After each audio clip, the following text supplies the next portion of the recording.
Are you looking to sell your property but you don't know where to start?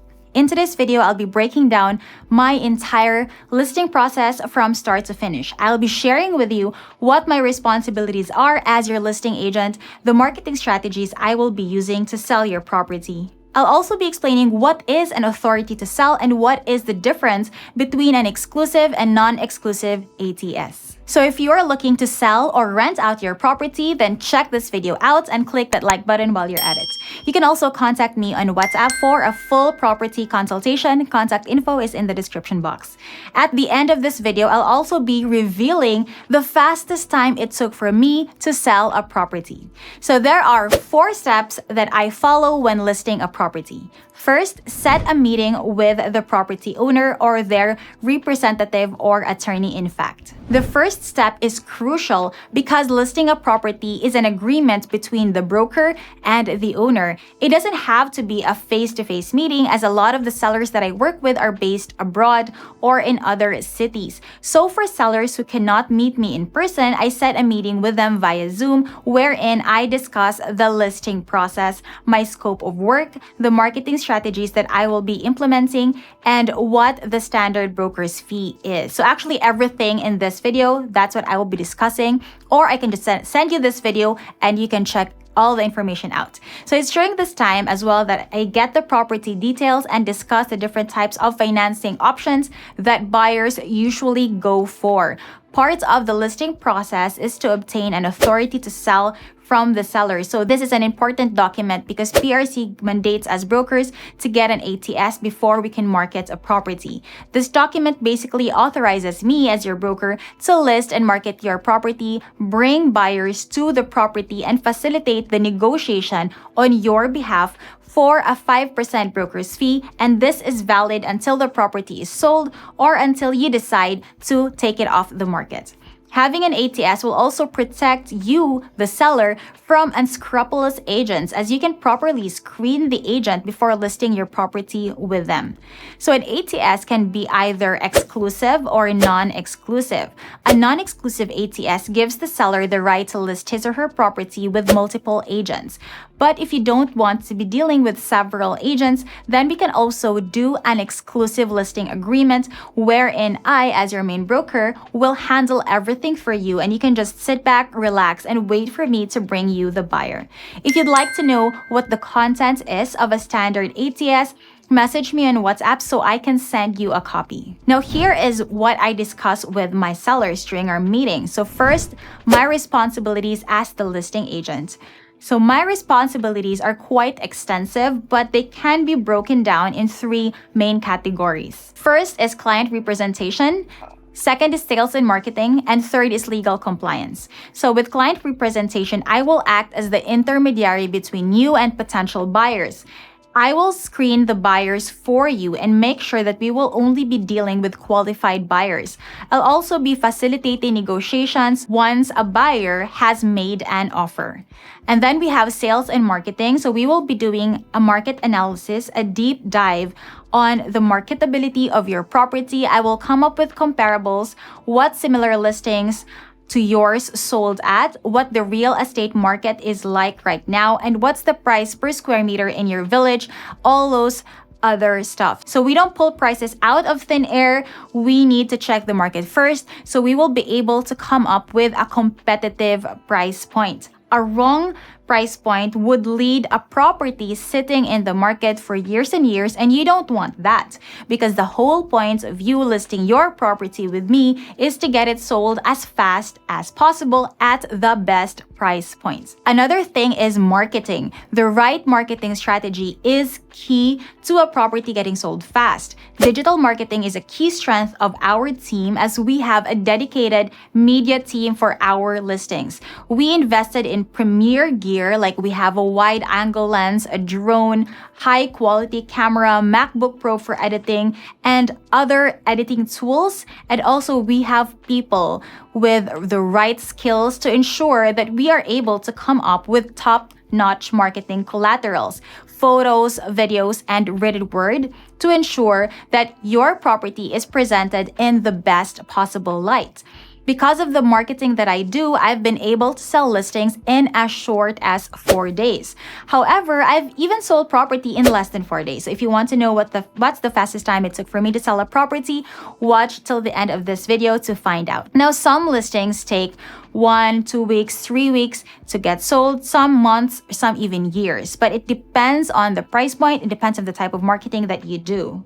Just recently, I sold a lot in Xavier Estates in less than 2 weeks because of the marketing collaterals our team took of the property. So that particular lot had already been offered previously to the buyer by another agent prior.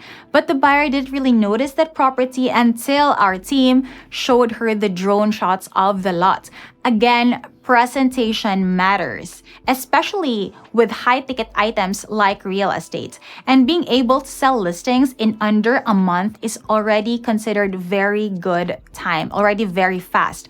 So because the majority of listings often sit on the market for 6 months or more, like even years. So the vision of our team is to make real estate transactions easier and more enjoyable by utilizing the power of tech and media. And this is why we invest so much in our media team and also in tech tools that will allow our business to run more efficiently. I will be discussing more about the marketing strategies that I'll be using later on in the video, but in a nutshell, it includes marketing the listing online, offering it to potential clients and partner agents, bringing buyers to the property, and coordinating viewings with other agents who have potential buyers for the property. And the next main role of me as your broker includes legal compliance. So this includes doing due diligence, like getting the paperwork ready for closing. I'll be working hand in hand with your preferred attorney for this, connecting my clients with the right professionals to ensure smooth closing, such as the bank,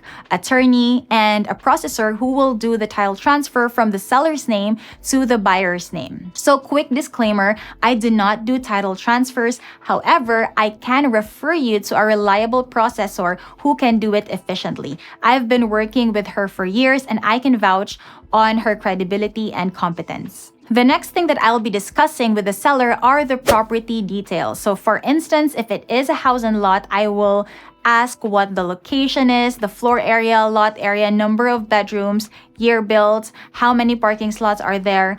I will also check if the title is clean and discuss with the seller the different types of financing and the pros and cons of each so the seller can decide which type is good for them. There are 4 types of financing that buyers usually go for. We have cash, bank financing, deferred cash, and rent to own. So with cash, it's pretty straightforward. With a cash purchase, the buyer will pay the seller the full amount upon closing. The advantage of a cash purchase is the seller gets paid immediately and you don't need to wait for the title to be transferred to the buyer's name before you get paid. And then with bank financing, once the buyer gets approved by the bank, they will proceed to closing. So you as the seller will initially get a down payment, which is around 20 to 30% of the total contract price, and then the balance will be released by the bank once the transferred title is submitted to the bank. Now, title transfer takes about 4 to 5 months. There will be a waiting period because before the seller gets paid in full. So now as the seller, you can opt to go for either cash or bank financing. Some sellers prefer only cash buyers since they don't like to wait for title transfer before they get fully paid. But the disadvantage of only considering cash buyers is that this will decrease your buyer pool since only a small number of buyers can pay for a property in cash. So you might have to end up waiting for a longer time for the right buyer to arrive. And then next we have deferred cash. So with a deferred cash payment scheme, you take the total contract price of the property and divide it into X number of months. The term will depend on the agreement between the buyer and the seller. I had a transaction wherein I sold a 3.5 house in Westwoods, wherein the financing option used was deferred cash. So the buyer paid 1 million upon closing, another million after a month, and the balance of 1.5 would be after 3 months. And then we have rent to own. So this is the last type of financing scheme, which is more common in Manila. It's not really used here in Cagayan de Oro. So with a rent to own financing scheme, the buyer pays a down payment and then the balance is paid over a longer period of time, similar with bank financing with interest. So if you are thinking of selling your property in Cagayan de Oro and want to know what a competitive price point would be, message me on WhatsApp so we can schedule a consultation. And this brings me to the second step. Check out the property. So once I have all the information, our media team will go to visit the property, check it out, take photos and videos to be used for marketing. The photos are then uploaded in the different social media platforms that we have, such as Instagram, Facebook, TikTok, LinkedIn, and YouTube, as well as property ad sites and on our website. We will be also creating a video tour for your property, so this will be uploaded on this channel. Many of my clients are not based in Cagayan de Oro, so having good photos and videos is a very effective way of presenting the product to them. Because of the presentation that our team does, we are able to showcase lots over 10 million and houses over 20 million in the best possible light, allowing these listings to sell fast. I was able to sell a 13 million house in just 4 days because of the marketing collaterals our team took of the property. So we were able to sell a 26 million house in 3 weeks from listing because of the video tour that we did of the property. Aside from pricing, getting the right marketing collaterals is key to selling a property in the fastest time possible. But again, 4 days isn't the fastest time it took for me to sell a property. I was able to sell a property in less than 4 days from listing it, and I will be revealing that at the end of the video. Third step is marketing.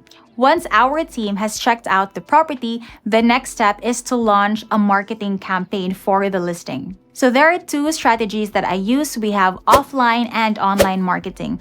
For offline marketing, I contact my existing clients who I think would be interested in this new listing and offer it to them. I also share this listing with my team as well as other brokers and agents from other realties, so they can in turn offer it to their clients. So in the real estate industry, we work with a lot of other brokerage firms and realtors to make sure that we can maximize the exposure for our listings. And then we have online marketing or digital marketing. So our team posts the photos on our website, property ad sites like Propit and Lamudi, social media like Facebook, Instagram, LinkedIn, TikTok, and also YouTube. So we also create video tours of our listings and post it on our YouTube channel. So we mainly do a lot of digital marketing because the internet allows me to reach people all over the world and show them our listings. Actually, 80% of my clients are OFWs and foreigners.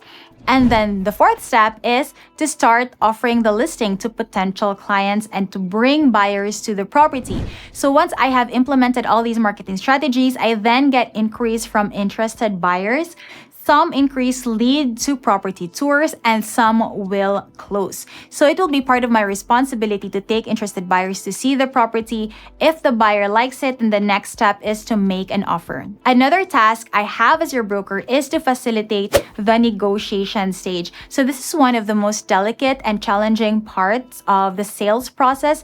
It is challenging because every negotiation is different. You will be dealing with 2 different people all the time, the buyer and the seller. The timing is different, the situation is different, the property is different, so no situation is exactly the same. So as a broker, I have to be very careful during this stage to relay complete and correct information and to employ different negotiation strategies to ensure that it will lead to closing. And the fifth step, once both parties have come to an agreement and due diligence has been completed, the last step is to facilitate closing. Actually, this isn't even part of the listing process anymore, but I'm just putting it in because the whole point in having your property listed by a capable real estate broker is to sell it. So I put my clients in contact with the bank, home loan officer, attorney, and I will ensure that all documents are in order before we meet for closing. So we already have an attorney that I refer to my clients who can prepare the documents, notarize the contracts.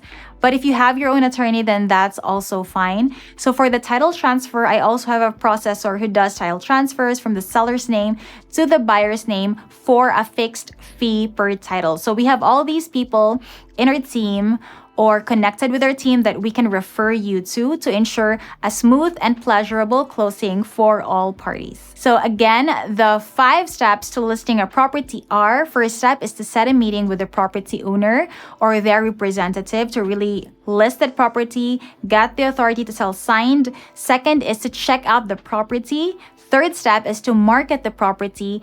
And fourth step is to bring buyers to the property, conduct property tours. And then the fifth step is to facilitate closing. And that is it. That is my listing and marketing process in 5 steps.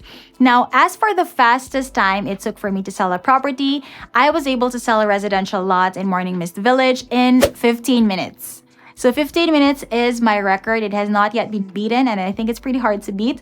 It's actually all about timing because I was at our office that day on a listing call with the seller who was based in Canada. We were discussing her property in Morning Mist. And during that time, the buyer happened to be sitting right beside me. So right after the call, she was like, "How much is your new listing in Morning Mist? I want to buy it." And just like that, I was able to close my new listing in 15 minutes after I listed it. So if you're thinking of selling your property and want to know what a competitive price point would be, or you would like for me to list it, message me on WhatsApp so we can set up a Zoom consultation. See you on my next video.